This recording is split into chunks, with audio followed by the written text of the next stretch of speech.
You ever look at something totally normal and just get a feeling there's more to it?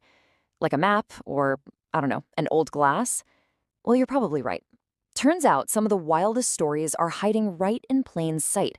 And today, we're going to dig up a few. Yeah, I know. It sounds like the setup to a really weird joke, right?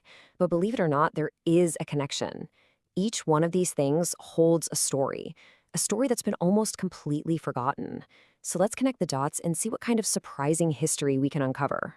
All right, first up, let's pull out that map of the US because there's this one super simple thing about it that trips up everyone, tourists, even people who live there. We're talking about a classic mix-up, the tale of two New Yorks, and yep, two Washingtons.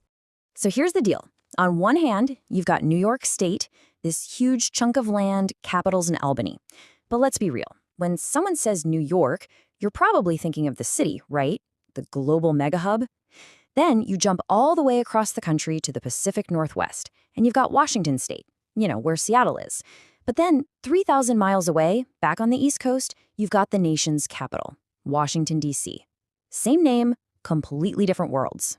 So how does anyone keep this straight? Well, it's all about the nicknames. Think about it. You almost never hear someone say the full New York City. It's just NYC. And for the capital, it's pretty much always Washington, D.C. That little D.C. does all the heavy lifting. It stands for District of Columbia, of course, and it's your signal that we're not talking about the state way over on the other side of the country. And this isn't just a naming quirk, you know? The difference between the two New Yorks is, well, it's massive. Get this. New York City sits on just 4% of the state's total land. 4%. Just this tiny little slice. But an incredible 40% of the state's entire population lives there. Think about that density. All those people crammed into one spot. It's no wonder it creates this huge cultural and even political split inside the exact same state. Okay, for our next hidden story, we're shifting gears from names on a map to the actual land itself.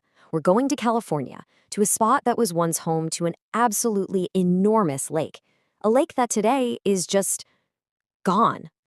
You heard that right. Smack dab in the middle of California, there used to be one of the biggest freshwater lakes in the country. We're not talking about a little pond here. This thing was a giant, which, of course, leads to the big question. Where on earth did it go? So this story unfolds over a long time, way back when. It started as this ancient body of water called Lake Corcoran, fed by melting glaciers. Over time, that huge lake mostly drained out towards the ocean, but it left a piece of itself behind, a smaller, but still massive, lake called Tulare. And I mean massive. As recently as the